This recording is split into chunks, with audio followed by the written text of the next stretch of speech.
Assalamualaikum warahmatullahi wabarakatuh. Innal hamdalillah nahmaduhu wa nasta'inuhu wa nastaghfiruhu wa nastahdi wa na'udzu billahi min shururi anfusina wa min sayyiati a'malina. May yahdihillahu fala mudilla lahu wa may yudlilhu falan tajida lahu waliyyan mursyida wa ba'd. Bapak Ibu jamaah Masjid Al-Ikhlas yang dirahmati Allah Subhanahu wa taala, mari kita mulai duduk ibadah kita pagi menjelang siang ini dengan beribadah kepada Allah.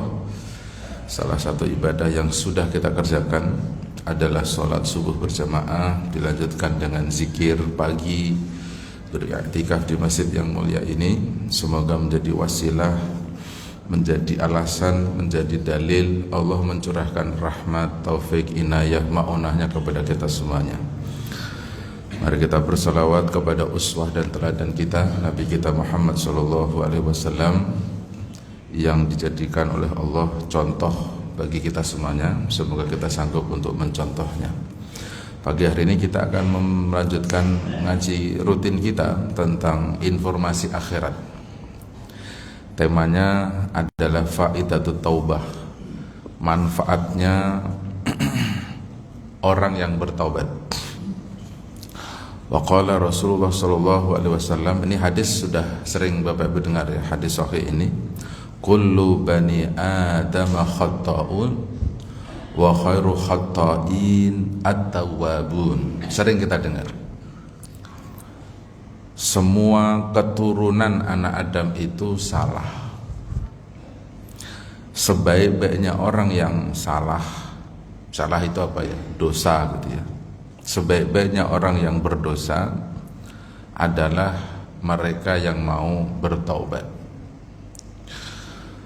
Hadis ini diriwayatkan oleh Imam At-Tirmidzi, Ibnu Majah dan yang lain-lain. Imam Albani menyatakan hadis ini sahih dalam kitab Targhib wa Tarhib, Sahihut Targhib wa Tarhib. Jadi karena kita ini punya dosa, punya salah, Nabi Adam itu sudah ngasih contoh sama Bapak Ibu. Contohnya adalah bertaubat. Caranya bagaimana?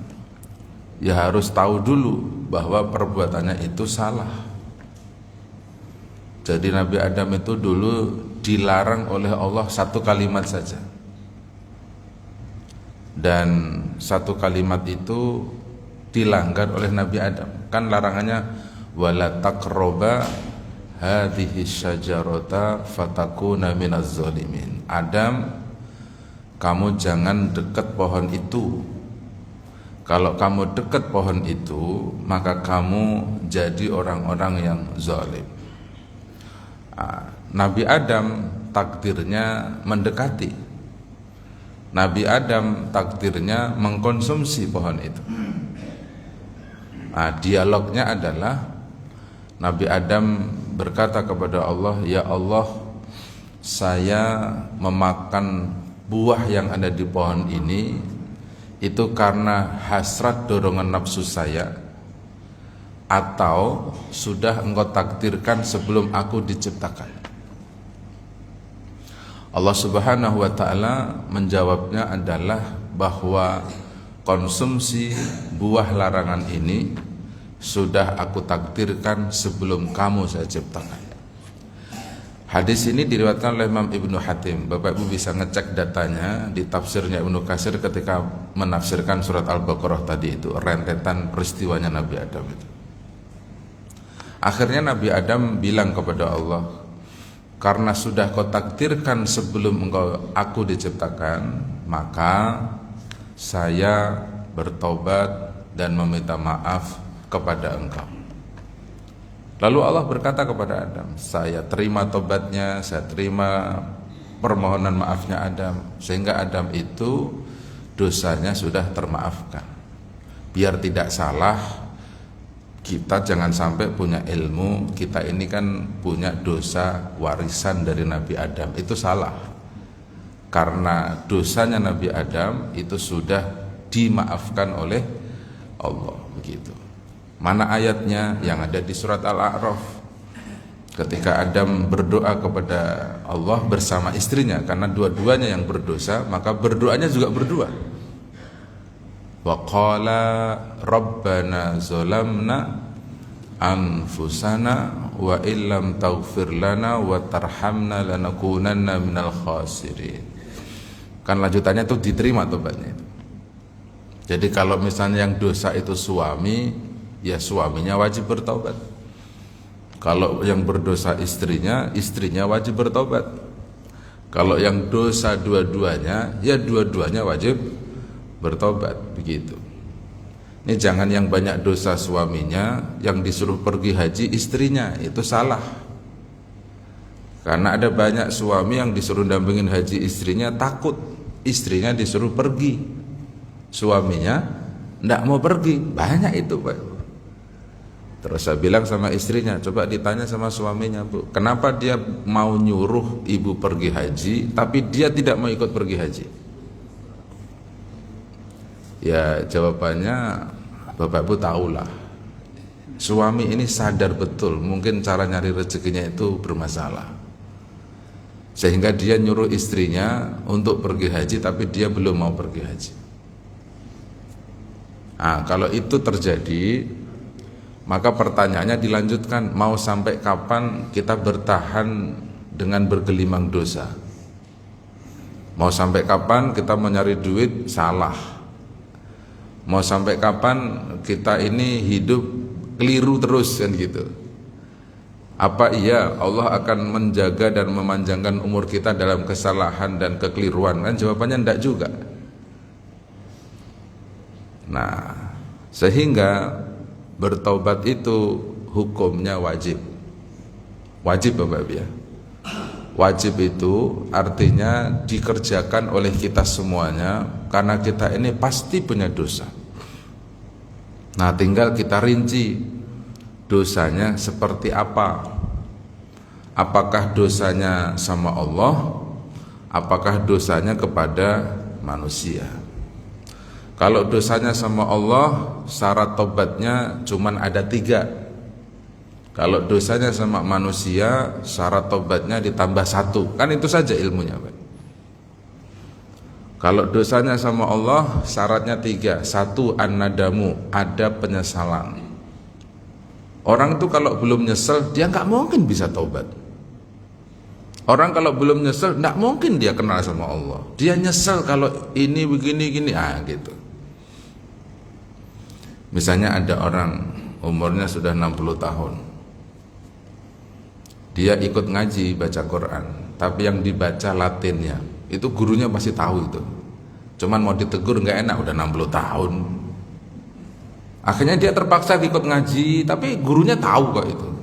Daripada dia tegur nanti dia nggak ngaji, saya tahu itu dia itu zaman baca Latin itu saya tahu. Kenapa kok saya tahu? Ya karena huruf Latin itu kan ada transliterasinya itu. Jadi yang panjang bagaimana, kan ejaannya pasti nggak sama dengan huruf hijaiyah, kira-kira begitu. Akhirnya dibiarkan. Nah, orang ini untuk bertobat biar bisa baca Quran, harusnya dia nyesal dulu. Kenapa dia tidak belajar huruf hijaiyahnya waktu masih muda? Kenapa belajarnya setelah sudah tua misalnya begitu? Nah, nyesalnya itu adalah pintu tobatnya dia itu. Akhirnya dia mau belajar, malunya hilang, waktunya disempet-sempetin, kerja keras, jadi dan bisa. Jadi menyesal itu kata kunci. Yang nomor 2, kalau dosanya sama Allah, Bapak Ibu disuruh al-iqla. Iqla itu melepaskan semua kesalahannya itu. Jadi sudah teridentifikasi, sudah nyesal berarti sudah tahu gitu ya. Lalu meninggalkan. Kalau itu salah, ya jangan dikerjakan. Kalau dulu nggak pernah belajar huruf hijaiyah, ya sekarang mulai belajar. Udah begitu caranya, nggak ada cara lain. Mengganti saja, mengganti dulu nggak mau baca, sekarang mau baca huruf hijaiyah. Jadi jangan Latinnya mulu gitu loh. Yang nomor 3, Bapak Ibu disuruh kalau dosanya sama Allah itu ya beristighfar. Jadi bahasanya apa? Al-ilzam alla ayyaudahu. Punya komitmen kuat untuk tidak mengulangi. Beristighfar itulah kuncinya. Astagfirullah. Tobatnya diterima udah. Yang belum pergi haji, wajib tuh. Haji itu wajib. Wajibnya haji itu segera. Kalau umurnya sudah 50 tahun belum pergi haji, ya wajib istighfar. Astagfirullah, astagfirullah, belum bisa pergi haji. Begitu. Jangan asal musim haji guyang-guyu kayak nggak ada dosanya gitu. Padahal itu wajib. Udah itu wajibnya haji itu seumur hidup cuma sekali tok itu. Kenapa dia tidak bertobat sama Allah? Apa yang ditobati orang yang belum pergi haji? Minimal alasannya. Kenapa hajinya tidak umur 12 tahun? Ya karena belum mampu, katanya kan begitu.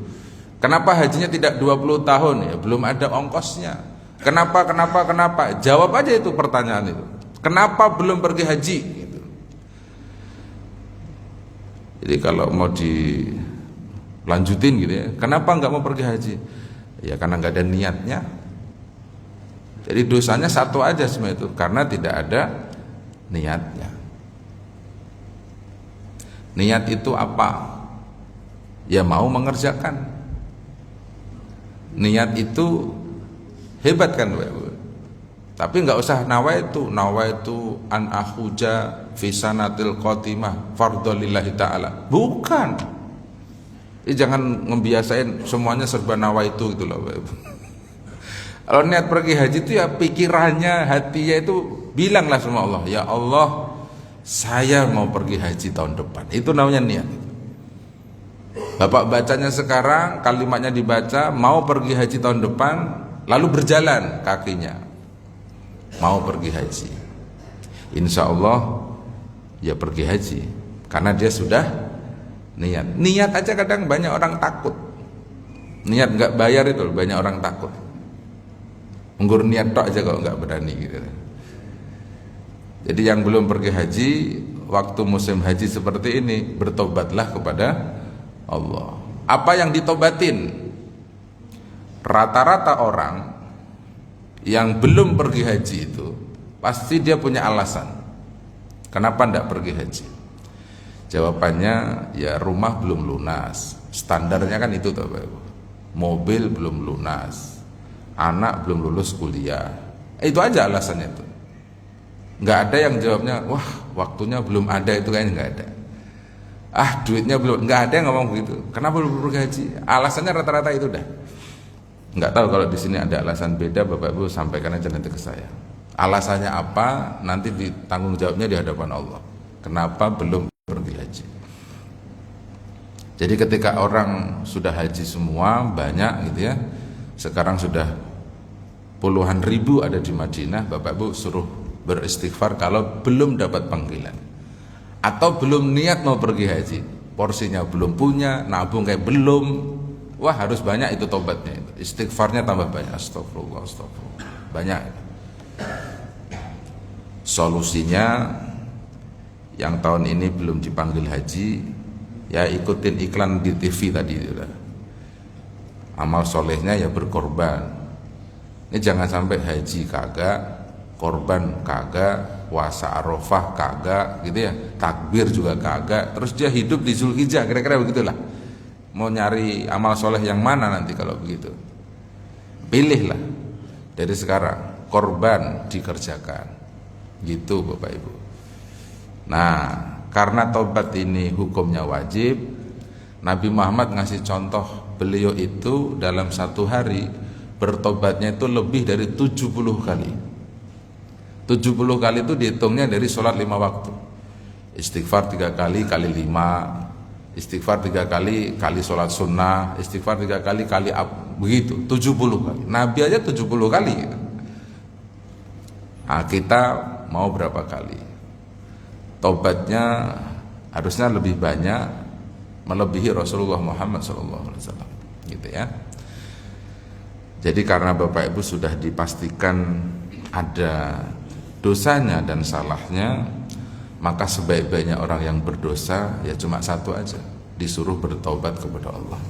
Cara masuknya ke pintu tobat adalah kalau ada perintah dari Allah kita belum bisa mengerjakan, maka minta maaflah kepada Allah.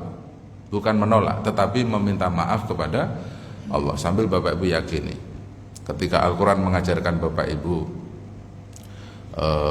di akhir surat Al-Baqarah itu ya, Allah Subhanahu wa taala mengajarkan sama Bapak, wa'fu anna waghfir lana warhamna anta maulana fangsurna 'alal qaumil kafirin. Maafkan saya, ampuni dosa saya, rahmati saya. Itu kan 3 kata kunci lah. Minta maaf itu wajib. Kalau Allah memaafkan, Allah kasih rahmat. Enggak pergi haji, masih boleh hidup. Itu rahmat dari Allah itu. Tidak mengerjakan perintah Allah, diizinkan hidup. Itu rahmat dari Allah itu. Jangan bangga-bangga, ini kan karena saya begini, saya begitu. Tidak ada. Itu karena Allah kasih rahmat sama Bapak Ibu. Enggak pergi haji, tetap dimaafkan. Jadi kalau pas main tenis meja, bulu tangkis, waduh guirangnya bukan main itu, kayak lupa perintah haji gitu. Udah haji belum bos? Haji sih belum Pak. Yang penting bisa ketawa-ketawa. Kok bisa ya gitu? Harusnya kan waktu mau nyemes itu dia nangis dulu. Wah semangat, astagfirullah, haji belum. Gitu dong Bapak Ibu. Akhirnya nanti dia terpikirkan untuk pergi haji. Baik Bapak Ibu.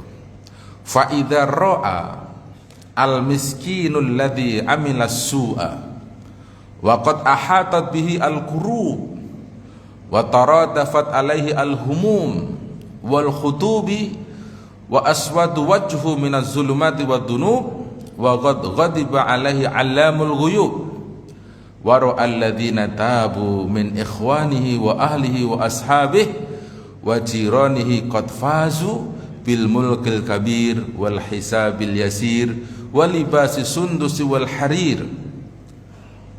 Apabila orang-orang yang miskin ini artinya miskin amal soleh Bapak Ibu, bukan miskin materi Bapak ya. Alladzi amilasu, dan orang miskin ini telah mengerjakan amalan-amalan yang jelek dan telah meliputi orang miskin itu kesulitan demi kesulitan karena dosa-dosanya. Jadi orang yang problem hidupnya nggak selesai-selesai itu, ini selesai, ganti ini, ganti ini, ganti ini. Sadarlah, mestinya orang ini banyak dosa yang mungkin dia nggak sadar-sadar gitu. Begitu aja. Makanya banyak kurup-kurupnya itu, kesulitan-kesulitannya itu. Ini kalau saya nasihatin Bapak Ibu pakai ilmunya orang Nahdliyin, kalau orang banyak dosa, urusannya nggak pernah ada yang selesai gitu ya, nggak pernah ada jalan keluar gitu ya, ya baca sholawat munjiat lah Bapak Ibu.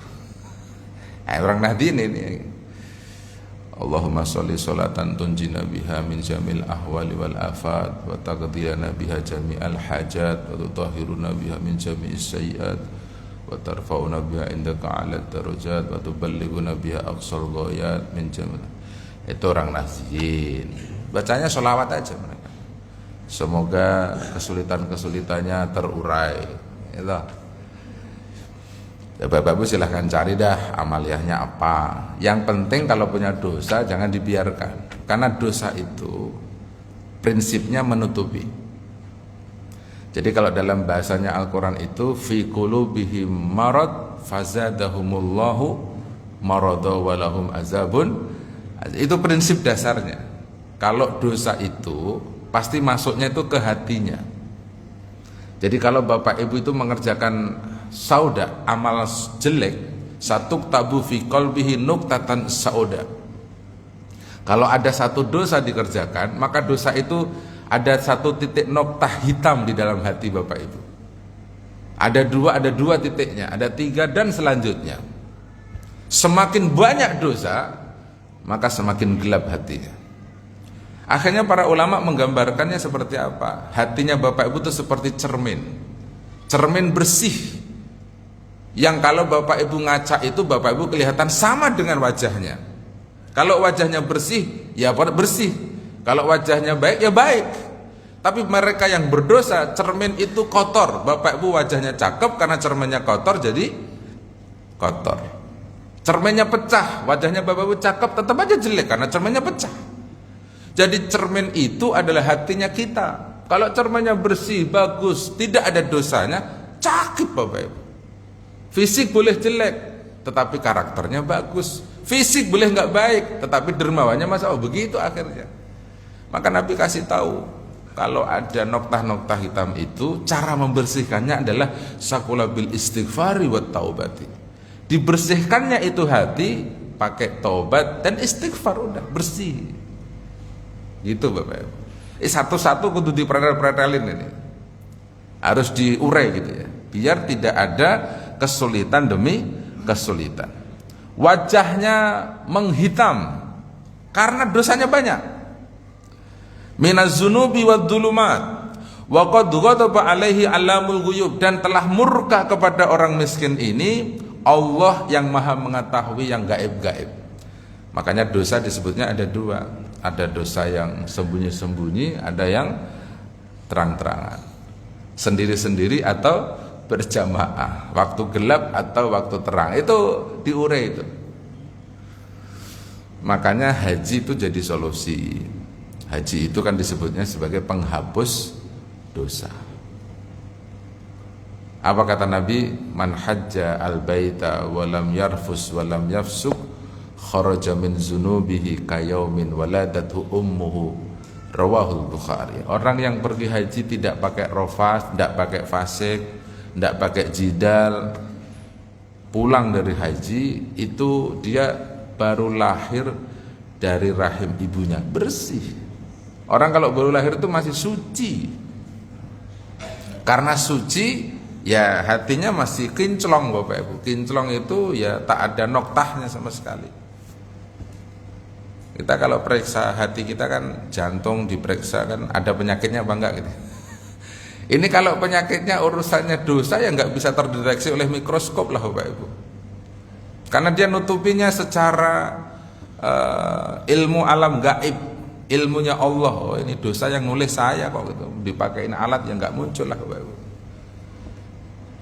Makanya bertobatlah untuk menghapuskan kalimat-kalimat itu. Waro'al ladzina tabu, orang ini lalu melihat orang-orang yang bertobat, min ikhwanihi, teman-temannya, wa ahlihi, keluarganya, sahabat-sahabatnya, tetangga-tetangganya, qad fazu bil mulkil kabir, yang bertobat itu akan memperoleh kemenangan yang sangat besar. Dia akan mendapatkan hisab yang mudah kalau mau bertobat. Nah, memang taubat ini butuh motivasi. Dia lihat teman-temannya taubat, dia lihat saudaranya taubat, dia lihat sahabatnya taubat, maka harus bikin komunitas pertobatan. Nah, gitu. Bikinlah grup taubatan nasuha. Nah, itu. Jadi grupnya jangan apa ya? Grup goes, grup tenis meja, grup bulu tangkis, grup catur, grup gaple, misalnya, grup perapatan. Itu ada tetangga saya, dia bikin grup komunitas musik folder, kan ada folder tuh, folder Jatisari dekat saya itu, sering buat jogging. Wah itu orangnya udah sepuh-sepuh, nyanyinya masih dangdut terus Bapak. Wah ngeri itu. Dan saya waktu jogging tuh saya dengerin obrolannya itu, tonggo saya semua ngomongnya bahasa Jawa kabeh itu.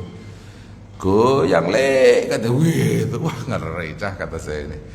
Ternyata teman-teman saya semua bahasanya Jawa, berarti mungkin komunitas musik folder khusus Jawa, mungkin begitu ya. Ya kaosnya hitam-hitam gitu ya. Tapi saya percaya betul bahwa orang-orang ini pasti orang kaya-kaya.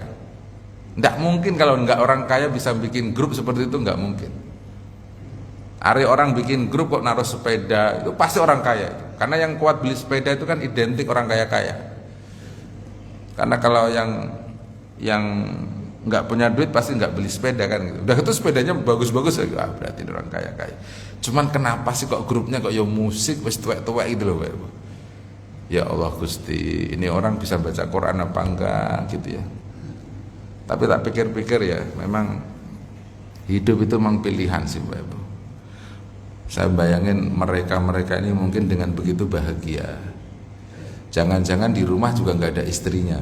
Karena itu ya ada bapak-bapak, ada ibu-ibunya. Yang ibu-ibunya di rumah nggak ada suaminya, udah bikin komunitas seperti itu. Nggak apa-apa, monggo aja lah. Nah Ustadz nggak ceramah ya, hari Ahad kok diceramahin. Jangan-jangan mereka waktu Senin sampai Sabtu tuh ngaji terus, kan saya nggak tahu juga itu. Minggunya dia begitu, kan boleh begitu.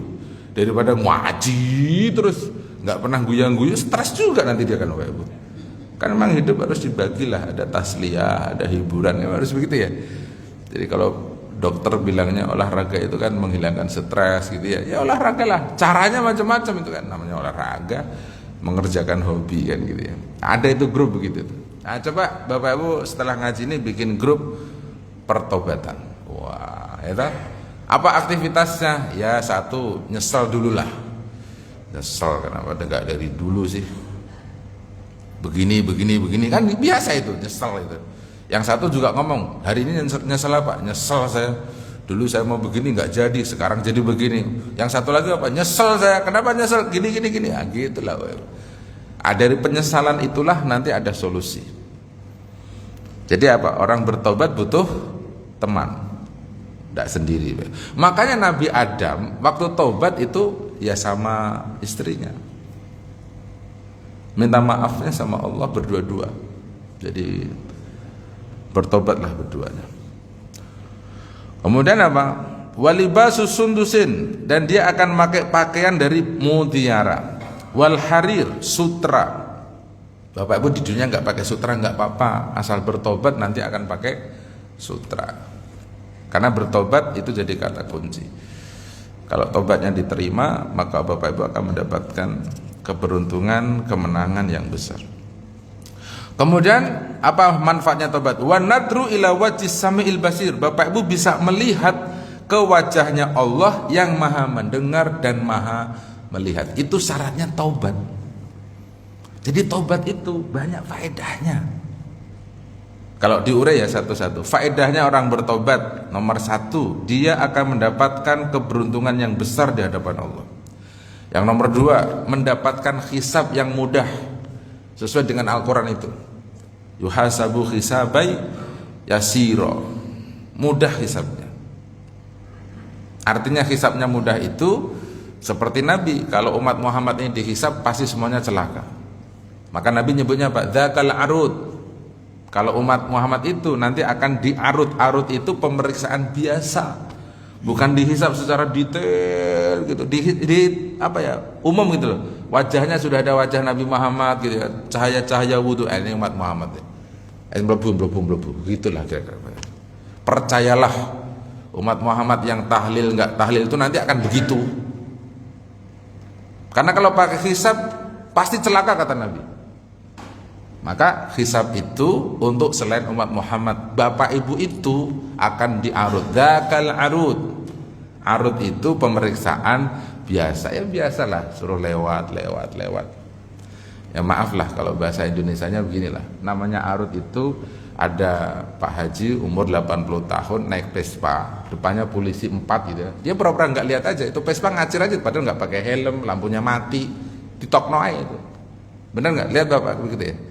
Saya tuh ratusan kali tuh ada orang naik Vespa, gitu. Rambutnya putih, nggak pakai helm, Vespanya nggak ada platnya, wes mate juga itu barang. Jadi polisinya pura-pura nggak lihat aja. Begitu. Tetap aja dia lewat itu. Nah itu namanya arut itu begitu. Saya anggap aja nggak roh. Soalnya itu kalau ditangkap paling ya ujung-ujungnya maaf Pak, bos gitu aja loh. Kan capek juga. Udah itu nanti pakai emosi lagi nih orang tua itu. Situ kan anak saya. Kamu nggak takut kalau saya baca doa? Coba takut lah polisi Pak. Saya ini udah tua seperti ini masih diperiksa-periksa juga. Wih, itu ngeri pokoknya. Galakan dia lah pokoknya itu. Makanya ya polisi sudah tahu, seluruh aja ribut ini orang begini. Itu arut. Pura-pura gak lihat itu. Bapak Ibu masih ada waktunya, silakan bertobat. Manfaatnya banyak, Bapak Ibu. Manfaatnya banyak. Ada lagi apa? Walibasu sundus. Bapak Ibu nanti kalau bertobat itu pakai bajunya bagus. Sundus ini tuh kain wol yang paling bagus. Wa istabrokin wa dibajin mutalabisin. Nah, coba. Itu kalau bahasa kita baju yang sekarang dipakai kalau ada hujan itu nggak basah. Kalau kena panas adem. Kalau dicuci airnya itu nggak nemplek. Nyamuk kepleset, kira-kira begitulah itu baju. Bajunya siapa? Saya juga nggak punya ya. Seumur-umur saya ngeliatin sutra itu ya. Kalau pergi ke batik keris, batik keris itu kan ada sutra yang harganya 15 juta, 20 juta. Iki sing tuku sopo kata saya gitu. Ya karena saya guru ngaji ya ora kuat lah Pak Ibu. Saya beli batik keris itu yang harganya tuh 300.000, 400.000. Yang 20 juta itu loh, sopo ya sing tuku ya. Mungkin ya kelasnya wali kota, DPR, mungkin ya pengusaha lah. Ya, kalau guru ngaji yes, yang 300, 400 lah Pak Ibu. Kelihatan lah. Kalau dicuci ya lecek insyaallah ya. Ya kena 400.000. Tapi saya percaya nanti kita akan pakai sutra. Selanjutnya apa? Hikmahnya tobat. Bapak Ibu nanti akan bisa melihat wajahnya Allah yang maha mendengar lagi maha melihat. Selama ini kan kita berdoa kan, ya Allah Engkau maha mendengar. Terus kita sering bilang juga, terima kasih ya Allah telah Kau dengarkan doa saya. Itu puluhan ratusan kali kita baca itu hari ini. Nanti Bapak akan lihat. Terima kasih ya Allah. Apa kita nggak malu nanti di hadapan Allah mau ngomong apa? Ya Allah, dosa saya ya Allah. Emang harus pergi ke Arafah sih Bapak Ibu untuk mengakui dosa itu harus ke Arafah. Ya. Orang kalau sudah di Arafah, insya Allah dosanya muncul semua tuh Bapak Ibu. Kenapa? Ya satu, ongkosnya mahal. Nomor dua, rugi kalau dia nggak inget dosanya kan gitu tuh Bapak Ibu. Yang nomor tiga, nunggune suwe, ya toh, lama sekali itu untuk masuk ke Arafah di tanggal 9 itu. Ya Allah, ini sudah nunggunya lama, hajinya palsu lagi. Itu bahaya lagi itu orang-orang. Ya saya pengen sumbang saran sama Bapak Ibu, kalau mau pergi haji mbok yo pakai ilmu lah Bapak Ibu, jangan pakai nekat gitu ya. Pakai ilmu yang waras, akalnya sehat. Cari berita yang benar gitu ya. Biar hajinya juga bener. Masa kok haji plus furoda kok ya 200 juta sampai Mekah tapi belum tentu masuk Arafah. Ya kalau mau duitnya nggak ada ikut reguler aja udah pasti masuk Arafah itu. Cuman ya lama. Ya enggak apa-apa, yang penting bener. Wong udah ada fatwanya kok. Haji tanpa visa itu nggak sah. Haji tanpa visa itu haram. Ngapain dikerjain? Kalau mau pergi haji itu nanya, visanya ada enggak? Gitu dong. Jenis visanya apa gitu? Mana buktiannya? Visanya ada, tak bayar, mau berapa kayak bayarnya? Begitu. Halo Bapak Ibu, setuju ya? Tanya visanya, visanya apa? Furoda, visa haji resmi. Jangan pakai visa turism, visa umroh terus mau pergi haji, itu jahat. Itu yang sekarang ditangkap-tangkepin itu yang kayak gitu itu. Ada lagi visa multiple, wah macem-macem itu. Resiko haji, akhirnya pulang haji malah nggak ke masjid. Malu mau cerita, kemarin hajinya gimana? Pak katanya pusing kepala saya. Ditangkep-tangkepin sama polisi. Ya kalau yang bawa sih nyantai aja, ditangkap 6 kali, dibawa ke Riyadh, dibawa ke Jeddah, balik lagi lah. Kalau jamaah dikuyok-kuyok sama polisi stres lah Bapak Ibu. Akhirnya sampai ke Indonesia kagak muncul, di sini itu nggak muncul. Dia malu sama Allah. Mau cerita memang hajinya nggak bener, nggak cerita dia sudah pergi haji, akhirnya nyompot di rumah. Iya, nyompot di rumah. Jadi kalau ada yang pulang dari haji, maaf ya, dalam tanda kutip bermasalah, jangan ditanya, kasihan.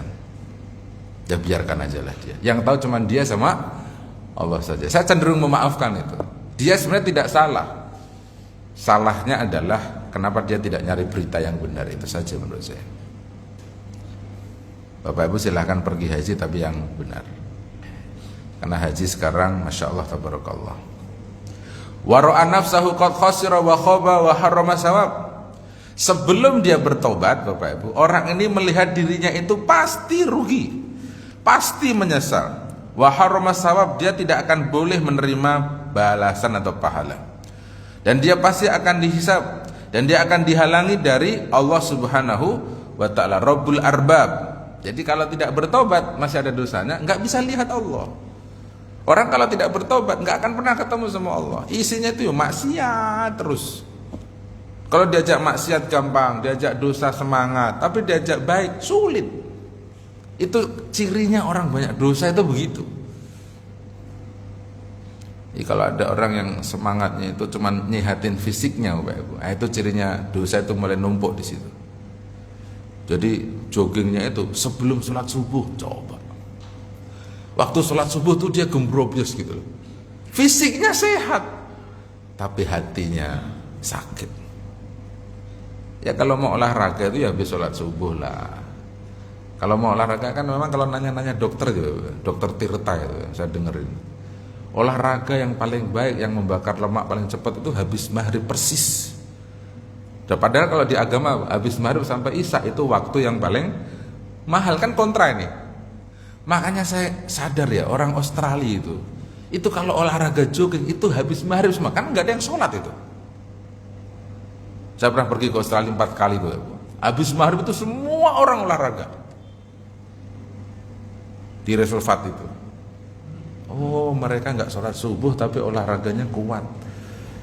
Lah, mboknya dibaikin, yang sudah rajin sholat olahraganya juga kuat. Harusnya begitu itu. Habis sholat isya jogging, bagus Bapak Ibu. Bapak Ibu bisa nggak habis isya jogging? Kurang gawean yang turu ngapa sih jogging habis isya? Ya. Ini aku kadang-kadang juga bingung untuk baca berita itu. Ini mana yang benar ini? Suruh jogging kok jam segini gitu. Nah, kalau jam segini kayak gini-gini ini belum nih Bapak Ibu. Nanti pas mataharinya sudah keluar baru jogging. Wah, enak. Wallahu a'lam bishawab. Ya. Yang penting pesan saya gini. Tobat itu urusan ruhnya kita. Yang kenyang itu ruhnya kita. Jasmaninya itu nggak senang kalau diajak tobat. Jasmani namanya juga. Jasmaninya itu senangnya ya tadi makan nasi padang, kan gitu-gitu senangnya jasmani. Ini kita lagi ngomongin hatinya Bapak Ibu, rohnya Bapak Ibu. Roh itu yang oleh Al-Quran yang disebut dalam firman Allah, ya ayatuhan nafsul mutmainah. Itu nafsul mutmainah itu roh. Irji'i itu rohnya juga. Yang balik ke Allah itu bukan jasadnya tapi rohnya. Gitu. Maka bisa terima pahala, terima apresiasi kalau rohnya itu baik. Jasadnya maka sudah dikubur jadi tanah. Nah, mari kita semangat ngurusin roh kita. Caranya bagaimana? Ya yang masih baca huruf Latin ya belajar Iqra lah. Aba itu keren, menurut saya keren itu. Ada orang mau belajar seperti itu tuh, keren. Saya senang sekali. Kenapa saya senang? Karena baca huruf alif itu sudah ditulis oleh Nabi Muhammad ada pahalanya. Qara'a harfan fi kitabillah. Membaca satu huruf aja. Tapi bukan huruf Latin ya. Huruf Arab dibaca. Bacalah Bapak Ibu. Bapak Ibu pokoknya habis ngaji ini saya main yang paling rendah ya, paling kecil lah.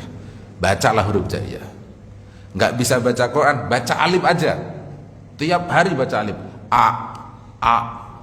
Pahalanya sama itu. Kalau dia bacanya hurufnya 6.666 huruf, ya dapat pahalanya sama. Oh, Nabi yang bilang begitu. Allah Subhanahu wa taala yang suruh Iqra, yang suruh baca. Bacanya A, udah A aja. Satu hari baca A, berarti kan butuh 1 bulan aja kan? Karena huruf hijaiyah cuma 21. 9. Selesai dalam 1 bulan. Bisa baca Al-Quran. Coba. Metodenya sekarang udah banyak. Ada Iqra, Qiraati, Hidayatullah. Wah, macam Al-Barqi. Wah, banyak metode baca Quran itu. Ini zaman sudah semakin canggih kayak gini kok. Masih ada orang gak bisa baca Quran, kan berarti memang kebangetan lah itu orang. Itu kebangetan itu. Dah. Terus mana tadi? Wasara ila alimil adab. Maka orang ini kemudian kalau nggak mau bertobat akan masuk atau sampai kepada azab yang paling menyakitkan. Yawadu law kana taiban wa lam yakun minar rahma'i khaiban. Bapak Ibu kalau bertobat, maka Bapak Ibu termasuk orang-orang yang mendapatkan rahmat dari Allah. Law kana su'an anhu ba'idan. Kalau orang bertobat, maka kejelekan-kejelekan itu akan jauh dari Bapak Ibu. Intinya taubat. Walam yakun hadiran adidan, walam yakun al-adab alaihi syadidan. Bapak Ibu kalau bertobat tidak akan kena azab yang pedih. Walau kana minat taibin walam yakun minal mahrumin. Kalau Bapak Ibu bertobat, maka akan termasuk orang-orang yang dimuliakan, bukan terusir. Terusir itu artinya dijauhkan dari rahmat Allah. Kalau Bapak Ibu bertobat, lau kana minal aminin, Bapak Ibu akan diamankan, ditenangkan, ditentramkan daripada orang-orang yang diusir. Walau kana minat ta'in walam yakun minal asin. Kalau orang itu mau bertobat, maka orang itu tidak akan mengerjakan kemaksiatan. Yawaddu law kana minal muhsinin walam yakun minadh dhalimin. Orang-orang yang bertobat akan menjadi orang-orang yang muhsin dan tidak akan menjadi orang-orang yang zalim. Orang-orang yang bertobat akan menjadi ahli surga, ahlul jinan, dan dia akan tidak menjadi ahli neraka. Intinya bertobat. Faedahnya tobat itu masya Allah tabarakallah. Nah, tobat ini pasti diterima selama tenggorokannya masih bisa bernafas baik. Tapi kalau sudah sampai ugor giru, sampai di ujung pangkal tenggorokannya, ya sudah nggak diterima itu. Seperti tobatnya Fir'aun. Ketika Fir'aun sudah mau ditenggelamkan, baru dia bilang, "Inni amantu bi Rabbi Musa wa Harun." Ya, malaikatnya udah kelanjur emosi kalau menurut saya itu. Udah telat loh. Gitu, masukin sekalian. Jadi ngomong percayanya itu sudah di ujung tanduk kalau bahasa kita ya. Kita udah mau tenggelam di laut, ya Allah, saya pengen belajar Iqra, ya Allah, telat loh. Mati sekalian. Kira-kira begitu bahasanya itu. Jadi kalau mau belajar Iqra itu sekarang gitu loh. Nafasnya masih normal, belajar Iqra. Mau pakai selang nggak apa-apa, yang penting hurufnya masih bisa bunyi, belajarlah. Gitu. Saya kenapa lagi semangat sama Iqra? Karena tadi malam baru saya mulai di pondok saya ada aki-aki sudah haji semua, Pak Bu. Ada 2 orang mau ngaji. Saya datang itu untuk melayani 2 orang itu. Nah, aki-aki udah haji semuanya. Belajarnya baru alif sampai ha, itu aja udah mulai kader itu, Pak Bu. A, ba, ta, sa, ja, ha, ho. Haknya itu yang susah tuh. Ha, ha, ha, ha. Begitu aja. Kan di kata Iqra kan kalau sudah belajarnya salah 3 kali, dimaafkan aja, nggak boleh dipaksa, jangan dibentak juga. Usianya udah lanjut. Itu kata Iqra itu begitu. Wah, menarik juga ini. Ada tulisannya. Saya ini punya sertifikat pelatihan Iqra dari Istiqlal dulu. Jadi saya tahu persis cara ngajar Iqra. Bagaimana orang tua itu biar bahagia, itu nggak boleh diingatkan, nggak boleh didikte. Itu ada aturannya memang. Maka tadi malam itu jadi bukti, oh ini yang dimaksud sama kalau sudah tua belajar itu agak susah lidahnya itu tadi. Contohnya hak sama hak. Itu belum ketemu haknya, Pak. Ini nanti ada di ujung hak itu masih lama saya bilang. Ini hak, hak, hak, hak, hak, hak. Begitu aja itu. Nah, udah 3 kali saya maafkan. Kata tulisannya, Pak, kalau sudah 3 kali salah boleh dimaafkan. Kayak ngomongin sa, sya, sya, kan begitu aja tuh, namanya lidah, Pak. Akhirnya 3 kali kita maafkan. Bapak Ibu kalau pengen ikut gabung nggak apa-apa, silahkan datang, nggak bayar, saya kasih Iqra-nya paling bagus, berwarna dicetak, gratis 100%, asal mau datang aja Bapak Ibu. Tapi ya kejauhan ya. ongkos ke sana ya mendingan ngundang guru ngaji aja lah. Nah, ada banyak ustadz lah di sini. Baik. Saya lagi semangat Iqra karena baru habis ngajar tadi malam, jadi saya semangat Iqra aja. Dan itu saya yakin membantu menyelamatkan gitu, ya. Terus apa? Ya watu law kana min ahli sawab wa lam yakun min ahli iqab. Kalau orang ini bertaubat, maka dia akan senang nyari pahala. Tidak mau menjadi ahli siksa, tidak mau dapat siksa. Maunya dapat pahala aja. Pahala dia cari. Kalau dia bertobat akan menjadi ahli naim, banyak mendapatkan kenikmatan-kenikmatan, dan dia tidak akan menjadi ahlul jahim. Ya watu law kana minal auliya wa lam yakun minal asyqiya. Dia akan menjadi orang-orang yang terpilih, bukan orang-orang yang celaka. Orang yang bertobat selamat, yang enggak bertobat akan celaka. Orang-orang yang bertobat min ahlil wafaq wa lam yakun ahlin nifaq. Orang yang bertobat itu akan memenuhi janji-janjinya dan dia tidak akan munafik. Munafik itu ya karakternya kan ada 3 ya. Ngebohong, ingkar janji, dan khianat. Munafik seperti itu. Kalau dia bertobat enggak akan begitu. Lau kana min ahlil fauz fil jinan wa lam yakun min ahli adzab wal mihnan. Kalau dia bertobat akan menjadi ahli surga dan kemenangan serta keberuntungan, maka dia tidak akan mendapatkan siksa. Walau kana taubatan yakunu sa'idan rasyidan. Orang yang bertobat akan bersenang-senang dan menjadi orang-orang yang cerdas, walam yakun anillahi baidan, dan dia tidak akan pernah jauh dari Allah. Nah, kemarin kita bertobat Bapak Ibu. La abadanallahu wa iyyakum minar rahmatihi. Semoga Allah Subhanahu wa taala tidak ya menjauhkan kita dari rahmat Allah dengan bertobat. Wa qarrabana wa iyyakum bil fawzi wal jinan. Mari kita mendekat kepada Allah Subhanahu wa taala agar mendapatkan kemenangan dan memperoleh surganya Allah. Ya, bertobat. Bapak Ibu mau tobatnya sekarang luar biasa bagus, mau tobatnya nanti waktu sudah terpaksa juga diterima. Kan ada nanti orang tobat terpaksa, sudah nggak bisa ngapa-ngapain, baru air mata keluar. Pengen sholat ke masjid nggak bisa, pengen baca Quran nggak punya. Dia ditemani sama pelapon sama chat aja. Ya Allah, nggak ada yang nolong. Dia pasti bertobat. Saya mau cerita waktu saya operasi anak saya mandel di rumah sakit itu. Sehari pertama saya nyaman karena kamarnya sendirian. Pas hari kedua itu habis operasi, ada orang Nasrani masuk ke kamar itu, udah sepuh. Zikirnya itu yang saya nggak kuat, Bu. Zikirnya dia itu yang saya nggak kuat. Tuhan Yesus, kenapa saya sakit? Katanya. Tuhan Yesus, saya sudah nggak kuat itu. Tuhan Yesus, pokoknya begitu zikirnya dia itu begitu. Saya baru tahu itu, oh dia orang Kristen. Itu saya lagi puasa Ramadan kemarin itu.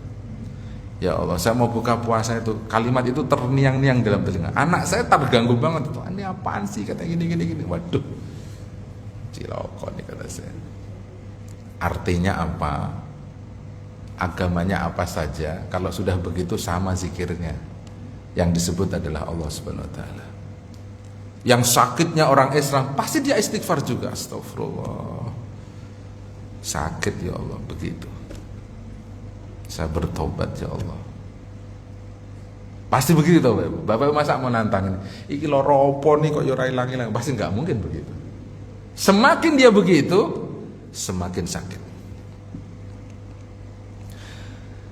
Ya, sebagian orang mungkin akan mengalami yang seperti itu. Pada saat seperti itulah dia akan bertobat kepada Allah Subhanahu wa taala. Saya bertobat kepada Allah, begitu. Gitu. Nah, Bapak Ibu, ini amalan yang wajib Bapak Ibu kerjakan setelah bertobat. Amalul abdi yulazimuhu. Amalan Bapak Ibu yang wajib dipertahankan setelah bertobat. Zukira fi ba'dil ahbar. Disebutkan dalam banyak hadis. Annal abda idza mata akhdara amalahu.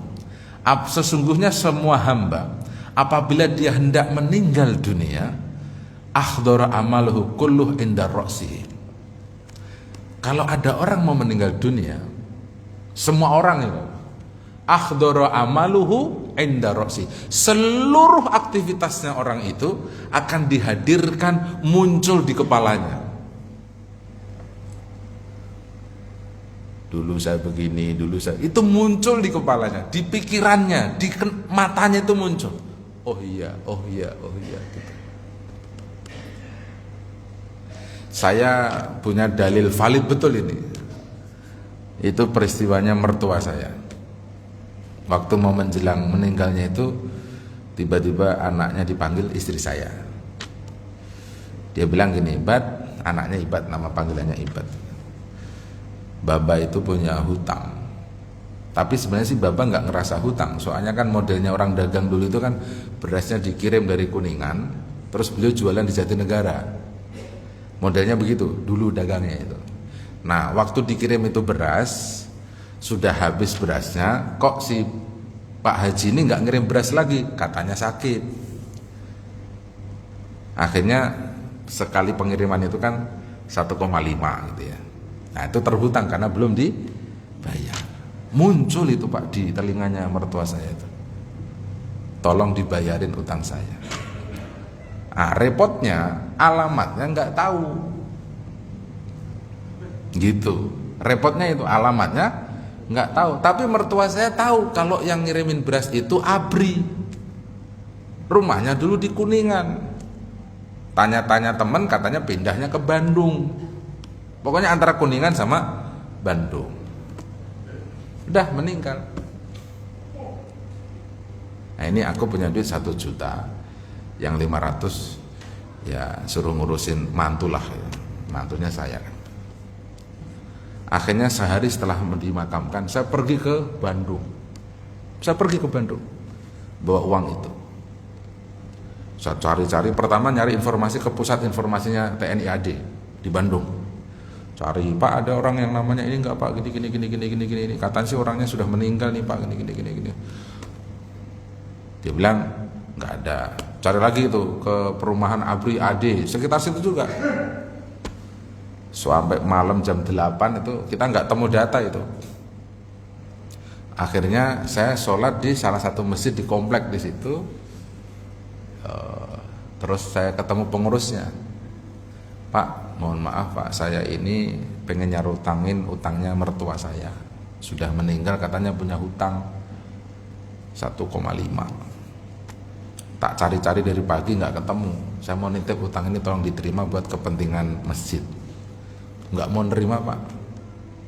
Kenapa nggak mau nerima? Karena saya sebutin yang dihutangin itu ABRI. Nah, ketua DKM ini nyaranin, Pak, kalau yang dihutangin ABRI Bapak lurus.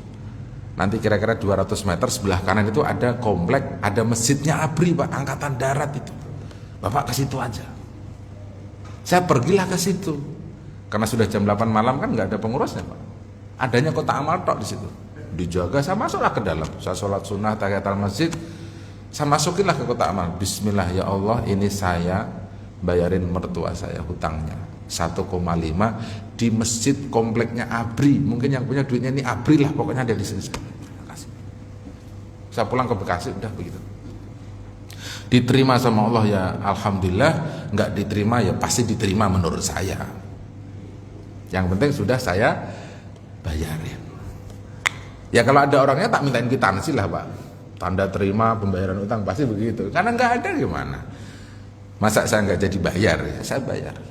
Itu sebegitunya itu Pak, memorinya itu dimunculkan. Bapak tolong dipastikan. Kalau Bapak pernah nipu orang, mengkhianati orang, ngebohongin teman dan nanti itu muncul waktu Bapak mau meninggal dunia. Dan Bapak akan minta maaf itu.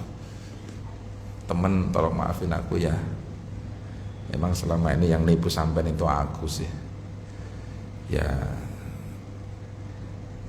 sampean maafin aku, nggak biasanya kan teman tetap nggak tega loh. Sampean ya kebangetan loh. Dosa sak menewake kok ya minta maaf sudah mau mati ini. Mau dimaafin nggak? Nggak dimaafin, temen dimaafin keterlaluan, serba salah kan Pak? Dia memaafkan duit yang nggak balik, ya toh? Nggak dimaafin duit juga nggak balik. Ya karena dia sudah ngaji, akhirnya pasti dia akan memaafkan. Nah, ini maksudnya kalimat ini, Pak. Semua amalnya Bapak Ibu itu akan dihadirkan di kepalanya. Maksudnya bukan di kepalanya ditaruh ini hajinya, ini bukan.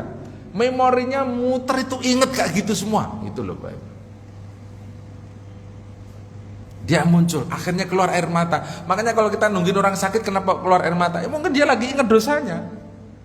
Kenapa kok nangis?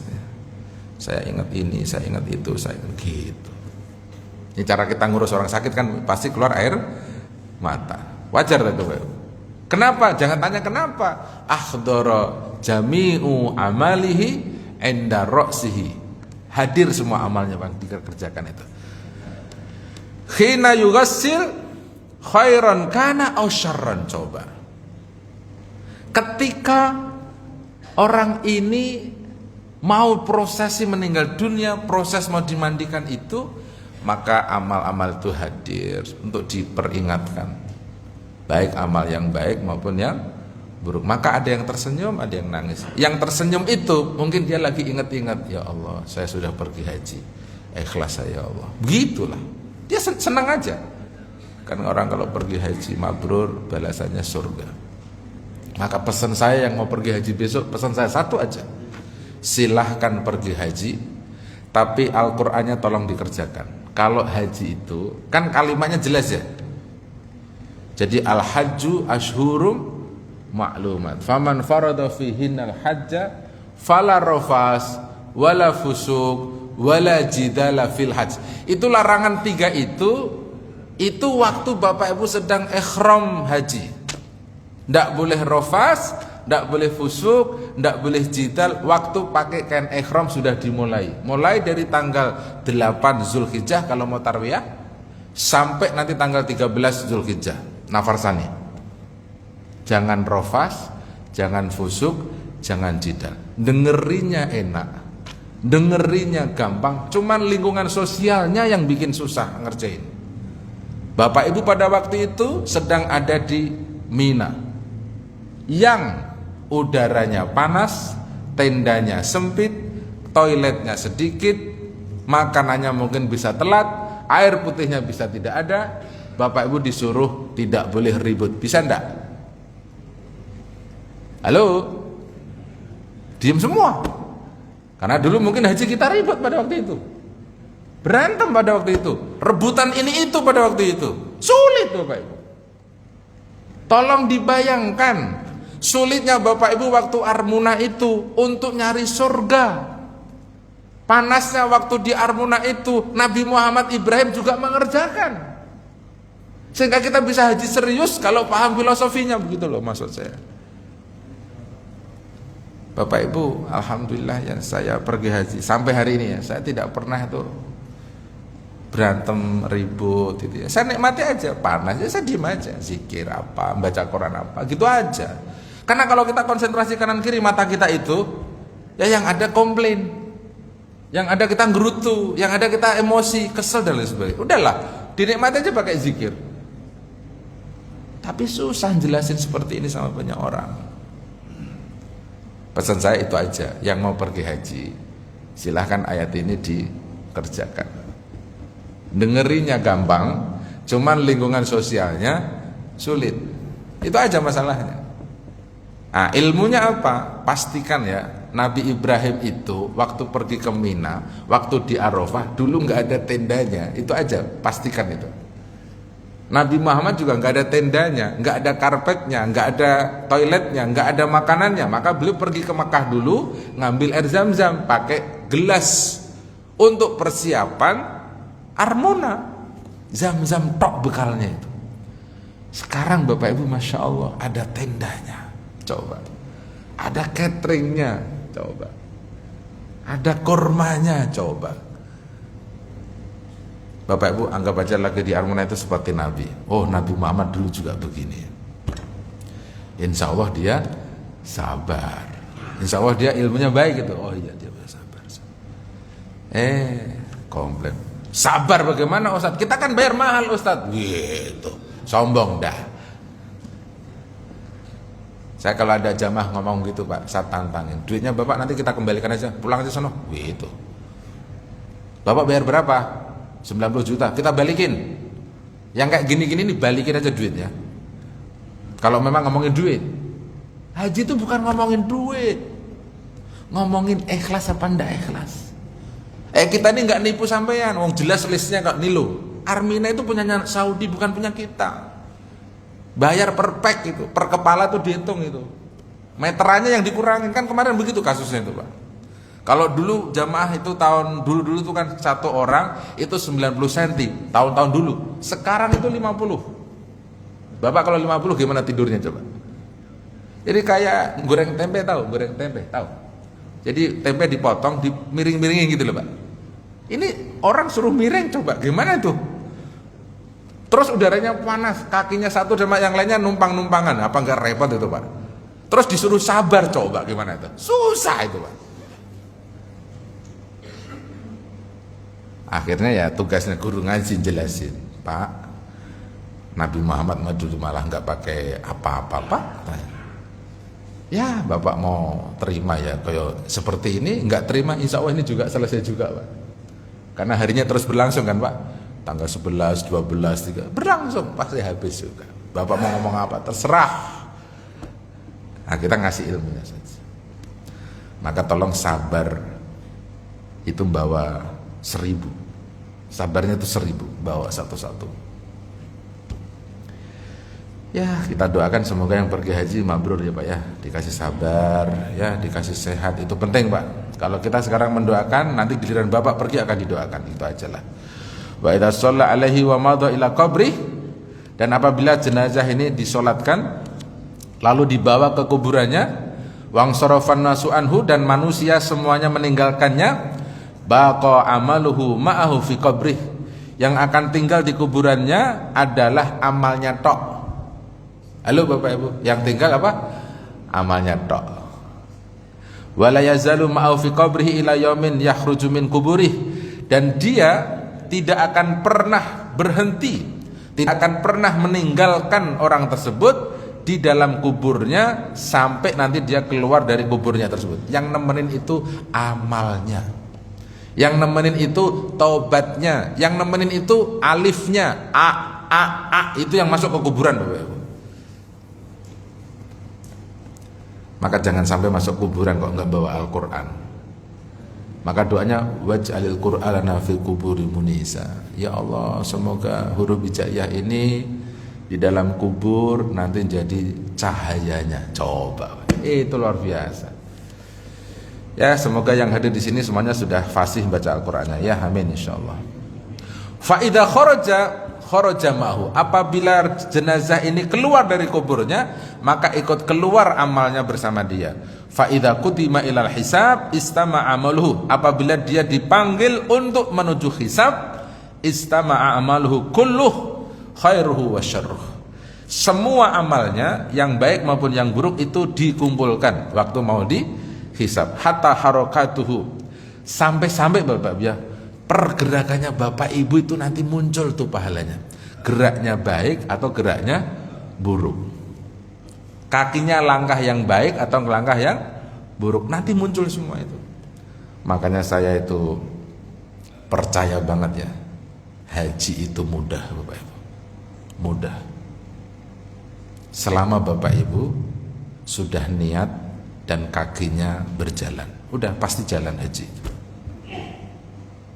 Karena haji itu semua orang dikasih potensi yang sama. Menurut Al-Quran, pergi haji itu bukan pakai duit, tapi pakai kakinya. Pakai apa Bapak Ibu? Kakinya. Bapak Ibu nanti baca ya surat Al-Hajj ayat yang ke-28 itu, pakai kaki. Semua orang akan datang ke Mekah pakai 2 kaki. Bapak Ibu punya 2 kaki? Halo? Punya 2 kaki? Yang main bulu tangkis jingkrak-jingkrak itu pakai 2 kaki. Itu kalau dia belum pergi haji, harusnya kakinya itu daripada jingkrak-jingkrak bulu tangkis, jalan aja ke Mekah, bulu tangkisnya dijedah sono. Insya Allah bisa. Karena kakinya sama. Kaki buat jalan ke Mekah bisa. Sampai nggak Pak? Sampailah. Faktanya, nah, faktanya nih ya. Sekarang ini kan zaman udah canggih lah. Yang sampai ke Mekah itu ada yang pakai motor NMAX. Ya toh? Ada yang pakai kuda, ada yang pakai onta, sampai ada yang jalan kaki, sampai ada yang digendong, sampai juga itu. Intinya pakai 2 kaki. Selama kakinya Bapak Ibu sehat, Bapak Ibu bisa pergi haji. Tinggal Bapak Ibu mau apa enggak jalan ke Mekah. Bapak Ibu kalau dari sini Mekahnya sebelah mana? Sono toh? Jalanlah ke sana. Nanti ke sana ketemu, mungkin ada travel, tanya sama travel. Jalan ke sana ketemu sama kantor Kementerian Agama. Tanya sama Kementerian Agama dulu. Mas travel, ini kalau saya ke Mekah caranya bagaimana? Nah, itu pergi haji itu pasti itu. Sudah nanya soalnya. Bayar Pak, bayarnya berapa, caranya bagaimana? Pergi nanti dia itu. Itu saya bilang haji itu mudah, percaya sama saya. Haji itu yang belum pergi haji, saya doakan semoga pergi haji. Karena haji mudah. Bapak Ibu harus percaya itu. Jangan ngomongin waiting list mulu. Waiting list itu bisa lewat kalau Bapak Ibu sudah niat. Enggak ada waiting list kalau sudah niat, udah.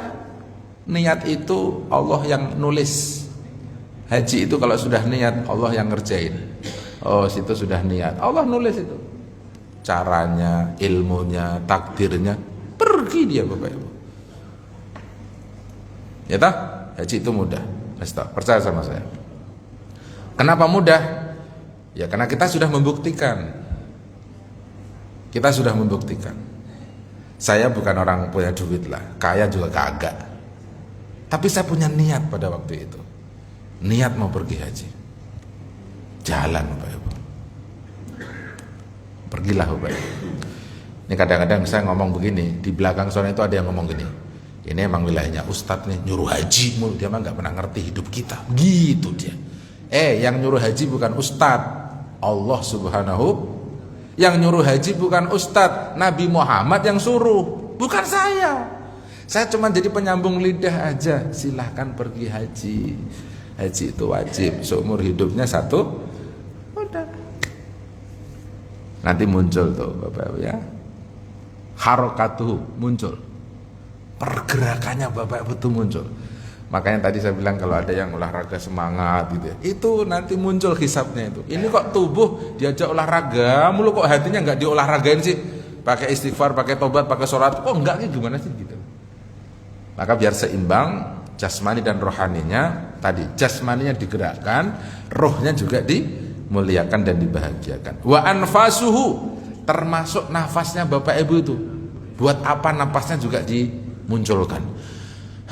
Saya pengennya Bapak itu lelah baca huruf hijaiyah. Pengennya kita itu, mulut kita itu basah karena zikir sama Allah. Ya toh? Kemudian apa? Yajidu al-kullu majmu'an, semuanya akan dimunculkan dan dikumpulkan. Lam yansa minhu syai'un, tidak ada sedikit pun yang dilupakan dari amalnya Bapak Ibu. Minal kabair wala minas shaghair.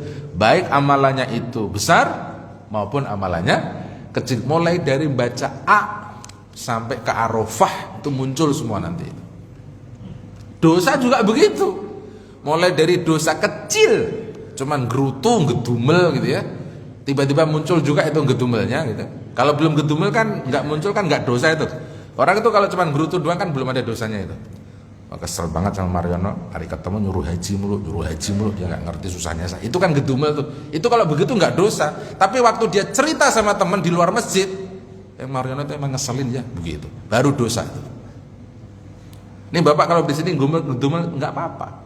Tapi keluar dari masjid ceritain baru dosa. Maka pulang dari masjid udah diem-diemin aja, nggak usah diomongin Mariononya, udah diem aja. Bisa pergi syukur, nggak bisa pergi ya astagfirullah, udah begitu. Kadang-kadang kita ngomong begini juga nggak mau pergi haji juga kok. Beli mobil mulu, mobil aja dibeli, haji kagak. Mobil bagus-bagus, haji kagak. Ya kok nggak malu gitu loh. Yang bikin saya sedih lagi itu mobilnya itu loh, masya Allah, turun dari Fortuner, ya kan, luxury, Avance apa, Alphard gitu. Udah haji Pak, belum Ustaz. Mobil kredit sih Ustaz. Situ mobil kredit aja kok sombong itu loh. Hah? Lembek malu sama Allah. Takutnya nanti keselio pas turun dari Alphard itu, keselio prek, nggak bisa nyopir, nggak enak. Haji belum, Alphardnya sudah dinaikin mulu. Kalau saya ngasih taunya begitu, yang sudah naik mobil Fortuner di atas 500 juta itu wajib pergi haji. Karena ada standarnya itu, batas dari Ibnu Abbas itu. Beliau kan bilang orang yang punya duit 300 dirham, sekitar 450 juta atau 500, itu sudah wajib pergi haji. Jadi yang masih naik Avanza, Agya, Xenia belum wajib lah Bapak Ibu. Itu kan masih di bawah 200 itu kan. Yang udah di atas itu wajib pergi haji. Kata Ibnu Abbas, bukan kata saya. Ibnu Abbas itu yang bilang, bukan saya. Makanya saya kadang-kadang kalau ada orang pakai mobil bagus, saya tanya, udah haji Pak? Alhamdulillah Ustaz, sedang waiting list. Bagus, berarti dia sudah mau dong, baru waiting list. Ya udah bagus. Wala minad dawahir wala minas sarair. Yang akan dimunculkan di hadapan Bapak Ibu adalah amalan-amalan yang kelihatan maupun amalan-amalan yang tidak kelihatan. Lahir batin semuanya dimunculkan. Gitu. Ya, karena semuanya akan dihadirkan, mari kita sama-sama punya keyakinan bertobat itu hukumnya wajib. Tobat itu manfaatnya banyak. Kalau nggak mau bertobat ya celaka. Tobat itu membahagiakan. Kalau nggak mau tobat berarti sedih. Tobat itu surga, nggak mau tobat berarti neraka. Tobat itu hisabnya mudah, nggak mau tobat hisabnya ribet. Tobat itu cahaya, nggak mau tobat gelap. Tobat itu kaya, nggak mau tobat miskin. Wah begitu. Semoga Allah memberikan kepada rezeki kepada kita mau bertaubat kepada Allah Subhanahu wa ta'ala. Saya izin karena mau pergi haji tanggal 29 ini, mendampingi 190 jamaah haji plus dan furodahnya travel kita. Semoga perjalanannya lancar dan saya dipertemukan sama Bapak Ibu di masjid ini juga setelah pulang dari haji. Kan ngaji ini sebulan sekali ya, artinya bulan Juni saya tidak ada di Indonesia, sedang ada di Mekah. Monggo cari penggantinya, siapa yang akan menggantikan ngaji ini. Dan ini adalah haji yang kesekian kalinya. Dan bagi saya haji itu cuma satu kali. Selebihnya adalah sunnah, selebihnya adalah khidmah, selebihnya adalah melayani dan membantu jamaah. Itu aja. Semoga ada manfaatnya. Tolong kalau mau pergi haji, pesan saya hati-hati, cari informasi yang benar, cari travel yang bagus, cari pembimbing yang bagus. Semoga hajinya juga jadi bagus. Saya sependapat dengan fatwa-fatwa yang sekarang itu, haji tanpa visa haram, itu saya setuju. Haji tanpa visa itu tidak sah, saya setuju. Karena banyak yang nakal belakangan. Dari dulu sebenarnya itu Bapak Ibu. Makanya sekarang baru dirapikan lah pelan-pelan, dan akan semakin sulit insya Allah haji. Karena tahun ini hajinya mereka sudah pakai e-money. Jadi sistemnya pakai barcode. Kalau kemarin kan baru di barcode tapi masuknya masih pakai mobil. Sekarang sudah pakai palang kayak di LRT begitu. Jadi ada gate-nya, lalu kita ngetap kartu semua jamaah, yang bisa hijau ya boleh masuk, nggak bisa hijau berarti ada problem. Tambah sulit insya Allah. Itu informasi resmi dari Saudi Arabia. Maka Bapak Ibu silahkan pilih perjalanan yang aman-aman saja, nggak usah pakai gambling apalagi aneh-aneh. Ikutin yang wajar-wajar saja gitu ya. Kalau pengen reguler yang ngantrinya lama, pengen haji plus yang rasional, ngantrinya 5 tahun sampai 7 tahun, pasti ongkosnya di atas 200 juta gitu ya. Atau ikut furoda yang 1 miliar juga ada, yang 800 juta ada, yang 450 juta juga ada. Semuanya serba fasilitas saja. Tapi prinsipnya adalah tolong dipastikan visanya dulu. Jadi kalau visanya sudah ada, Bapak Ibu baru mau bayar. Harusnya begitu kontraknya. Kalau visanya belum ada, jangan bayar dulu. Harusnya begitu. Semoga ada manfaatnya. Mari kita tutup majelis ilmu ini dengan baca doa kafaratul majelis. Subhanakallahumma wa bihamdika asyhadu an la ilaha illa anta astaghfiruka wa atubu ilaik. Assalamualaikum warahmatullahi wabarakatuh.